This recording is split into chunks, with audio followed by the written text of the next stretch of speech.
The cursed village of Serhane in the remote mountains of Morocco, nestled between the rugged peaks of the Atlas Range, lies the small village of Serhane.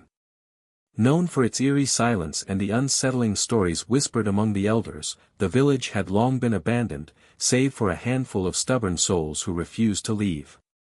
Travelers avoided it, and locals from nearby towns spoke of dark magic and unseen forces that plagued the land. The Forbidden House. One stormy evening, Youssef, a young anthropology student from Rabat, arrived in the region for his research on Moroccan folklore. Fascinated by tales of jinn and ancient sorcery, he was drawn to Serhane despite numerous warnings.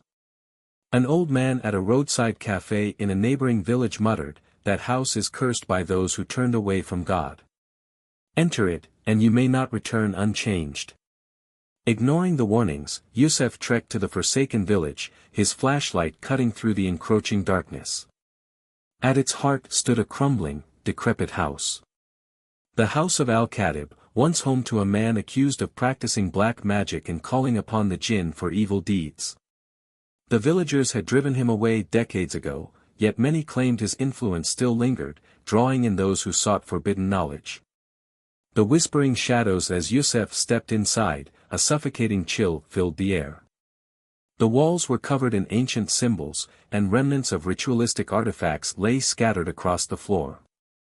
Suddenly, he heard it, a whisper, faint yet unmistakable. "Turn back, before you are lost." The whispering intensified, overlapping voices merging into a chorus of anguish. Youssef turned to flee, but the door slammed shut. The room darkened unnaturally, and shadows began slithering across the walls like living entities. His flashlight flickered violently before extinguishing completely. Then, a pair of glowing red eyes emerged from the darkness. The sorcerer's curse. A voice, ancient and malevolent, echoed through the house. "You seek knowledge, but knowledge without faith is destruction." Youssef felt an invisible force constricting his throat. He gasped for air, his vision blurring. Suddenly, the symbols on the walls began to smolder, revealing the ghastly form of a twisted figure draped in tattered robes, a creature that had long since lost its humanity. Struggling against the invisible grip, Youssef managed to reach for a pendant his grandmother had given him, an amulet inscribed with Quranic verses. The moment his fingers closed around it, the force loosened, and the entity let out an ear-piercing shriek. The walls trembled, the shadows recoiling violently. With his last ounce of strength, Youssef recited Ayat al-Kursi aloud, his voice unwavering. The house shook as a powerful, unseen force repelled the darkness. The whispers turned into agonized wails, and the spectral figure dissolved into nothingness. The grip on Youssef's throat vanished, and the door. The aftermath. Stumbling out of the cursed house, Youssef found the village eerily quiet. The air felt lighter, the oppressive aura seemingly lifted.